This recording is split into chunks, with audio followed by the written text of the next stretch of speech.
Hi guys! Once again, welcome back muli sa ating channel. Ito po yung host na si Chloe TV. Muling magbibigay ng panibagong reaction video dito sa ating Jomcar. No? Welcome back once again sa ating munting channel.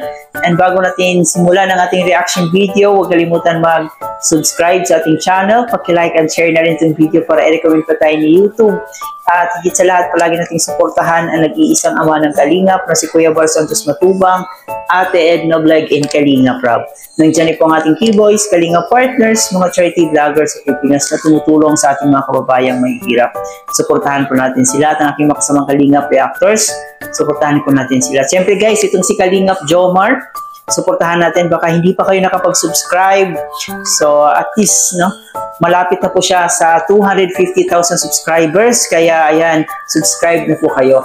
So yun na nga, nakakalungkot na balita kasi si Carla nandun sa hospital, di ba? At saka itong si Papa Joms naman, na-scam siya sa nag-process sa kanyang doon sa kuryente para sa kanyang pabahay. So yun na nga po, pinuntahan niya si Nanay Jenny Rose para kumustahin kung kamusta na yung kuryente nila. Pero yun yung nakuha niyang balita na yun na nga, tumigil na sa pag-process yung tao sana na magpa-process sa kuryente, pero hindi na ibabalik ang kabuuhang binayad nila na 20,000. Yung ibabayad na lang daw, yung ibabalik na lang daw is yung 13,000 at saka yung 7,000 daw ay bayad na rin po daw doon sa kanilang paglakad. Pero ang nakakalungkot is wala pang nangyari. No, wala pang proseso na nangyari. Kaya ewan ko ba kung saan kumukuha ng lakas ng loob yung taong yon para kunin yung 7,000, wala naman silang nasimulan. So yun na nga, parang na-scam na rin po si Papa Joms ito, no?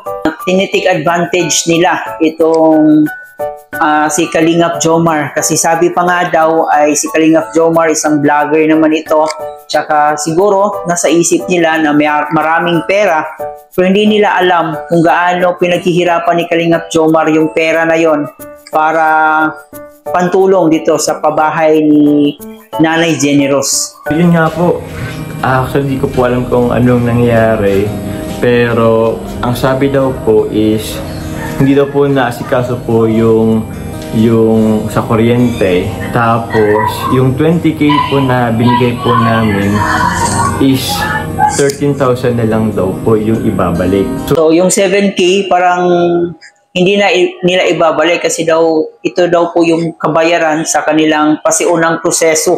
Parang ganun. Pero sabi naman ni Papa Joms, wala ni kahit anong ginawa yung tao na yon. So, yun, nakakalungkot talaga siya kasi marami sa ating mga kababayan na mapagsamantala rin.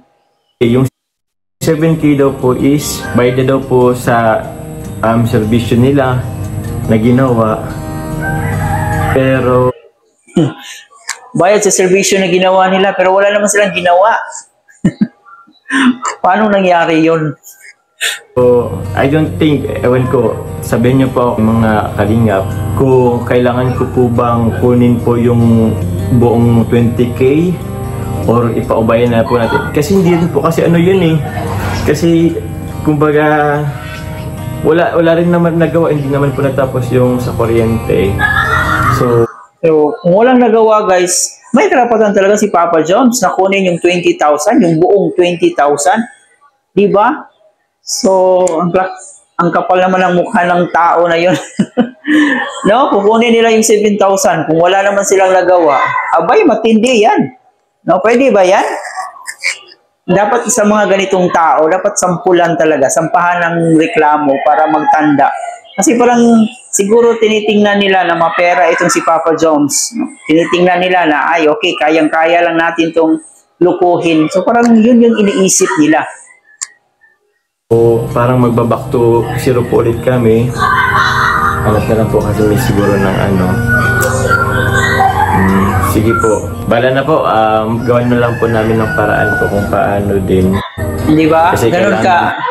Ganon ka bait si Papa Joms. Sabi niya, bahala na po. So, ibig sabihin, okay lang siguro sa kanya na wag na lang kunin.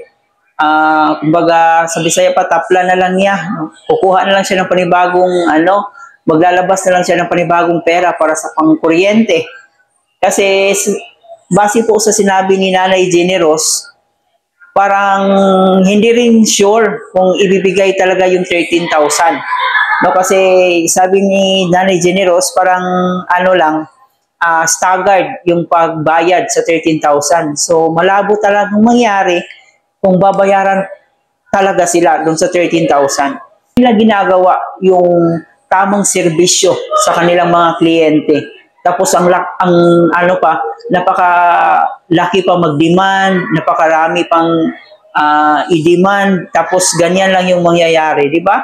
Actually, hindi natin alam yung buong storya nito, pero sana naman sa mga ganitong klaseng usapin, no? Pag kayo po ay tumatanggap ng isang agreement, so sana gawan nyo po talaga ng paraan para at least marami pang taong magtitiwala sa inyo. Talaga ito magkakuryente po, mga kalingap. Siguro di ko na masyadong i-details po ang ano. So, bahala na po kami ni Nanay Generous po, nila tatay, ang mag-asikaso po nun sa kuryente. And siguro, kunin na lang po ulit namin yung kasi nabanggit po rin ni Nanay is 13K daw po ibabalik, pero mukhang pahirapan pa po. Alam niyo po, yun. See? Ganon kasalbahe itong tao na to. Pahirapan pa sa pag-uli ng 13,000. So, pwedeng ma-quits talaga. Pwedeng mawala, ma-thank you yung 13,000 na yun. So, dapat talaga dito ireklamo, no? Bigyan ng tamang proseso para magtanda. Hindi po agad makukuha. Tapos, yung 7K, ewan ko po, baka i-monthly din.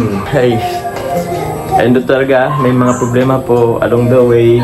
And ito pa guys, nalaman ko din po kasi na yung parang sabi daw po kasi, yung parang hindi sila kasi vlogger naman daw po yung nagpapatayo dito.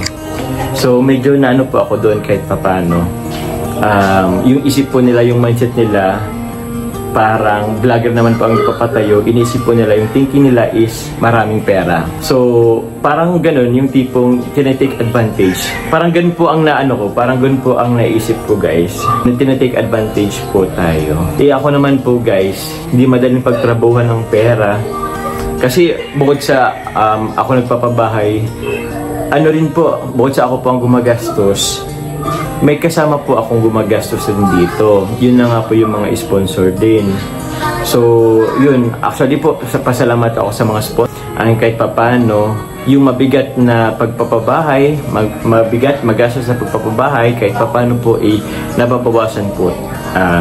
Ako, nababawasan na po ng bigat. Kaso, yun nga lang po is, mayroon ganong instances na dahil daw po vlogger, nagpapatayo ng bahay, yun. Kaya parang pwedeng i-take advantage. Nakakalungkot lang. Di ko na po dito sasabihin po yung pangalan kasi ayoko din naman na po yung pangalan niya. Kasi syempre naman. Pero yun, nakakalungkot lang na merong ganong mga mindset. Kasi ito pong pagbe-beneficiary natin, ito pong pagpapabahay po is tulong din naman sa beneficiary, sa ating beneficiary. Pero may mga ibang tao na iti-take advantage pa po yun. Yung tipong kung pwede lang sana kahit papano matulungan na lang yung beneficiary or ako kahit papano, pero nakuha pag i-take advantage. So, nakakalungkot lang. Pero yun po mga kalingap, hapon na din, mukhang ulan pa. So yun na nga po guys, no, isang nakakalungkot po na balita kasi alam naman po natin ang nangyari sa Jomcar natin. Si Carla nandun sa ospital, so hindi pa nakalabas sa ospital dahil po sa sakit. Tapos itong si Kalingap Jomar ay na-scam pa. So scam na rin yung tawag kasi scam yung dating di ba? Parang pinapaasa ka na sila yung magproseso, pero ang end of the day, yun yung ibabalita sa'yo na hindi na nila itutuloy, ibabalik na lang nila yung kalahating pera, tapos yun, quits na po yung binayad nila na 20,000, babalik nila yung 13,000, tapos pahirapan pa. Di ba? So nakakalungkot. Scam na rin po yung tawag doon. Nang i-scam ka. Yung tipong pinapaasa mo yung tao na gano'n ang mangyayari. But end of the day, yun yung ibabalita sa'yo na hindi na nila itutuloy. At ito na lang yung ibabalik na pera. So nakakaawa po guys yung ganyang mga tao. Kasi parang pinagsasamantalahan nila yung kahinaan ng ibang tao di porket nakikita nila na nagpapatayo ng bahay, nagbablog, marami ng pera. No? Tama nga yung sinasabi ni Kalingap Jomar na tinitik advantage nila yung kahinaan ng tao. At siguro nakita rin po nila na mabait na tao lang si Kalingap Jomar, kaya lang nilang lukuhin. Parang ganun yung siguro yung mindset. At saka isa pa si Nanay Jenny Rose, siguro nakita nila na ay ito wala tong pakialam. No, siguro nakadepende lang to sa kanyang amo, no, ni Kalingap Jomar. Kaya okay na to. Okay na to, wag na nating ibalik yung 7,000. Sa atin na yung 7,000. Yung 13,000 na lang yung ibalik natin. Tapos ano pa, staggered pa. So pahirapan pa sa pagkuha ng 13,000. And di natin alam, baka ma-thank you pa yung 13,000 na yon. Pero yun na nga ay sabi naman ni Papa Joms, gagawa na lang yan ng paraan. Siguro hindi na rin po siya umaasa na mabalik yung 13,000. Pero nakakalungkot lang. Sa mga ganitong klaseng tao talaga, dapat talaga sampulan. No? Dapat bigyan ng tamang proseso. No? Idaan sa legal na proseso para at least magtanda. Diba? Yun na nga, ay nakakalungkot siya pero just move on na lang. No? Sana'y magawa ng paraan ni Kalingap Jomar at alam ko naman na marami rin ang tutulong dito kay Papa Joms. So yan, siguro para sa akin kung ako si Papa Joms, wag ko na lang isipin yung 13,000 na makakabalik pa kasi parang parang malabo pa sa tawag dito, malabo pa sa sabaw ng pusit na maibalik yung 13,000 kasi parang tingi-tingi yung pagbalik ng 13,000 at pahirapan pa daw. Sa mga ganitong klaseng senaryo, yung mga ganito, yung mga nabiktima, mas binibless pa sila lalo. Kaya aasahan natin na mas marami pa ang balik dito kay Papa Joms kumpara dun sa taong nang lamang sa kanya. So ipag-pray na lang po natin na kahit dumating man yung ganitong klaseng instances sa kanya, ay syempre sana mag-success po yung kanyang sikan pabahay dito kay Nanay Jenny Rose. So ganoon talaga, may mga problema talaga na darating minsan sa atin na hindi natin alam, no? Unexpected na mga problema na katulad nito. So I hope malampasan nito ni Papa Joms. Okay? So I hope guys nag-enjoy kayo. Bago natin tapusin, huwag kalimutan mag-subscribe sa ating channel. Paki-like na rin po ang ating video. At higit sa lahat, paki-comment po dyan yung opinion nyo patungkol dito. Muli po, ito po yung host sa si Chloe TV. Thank you for watching.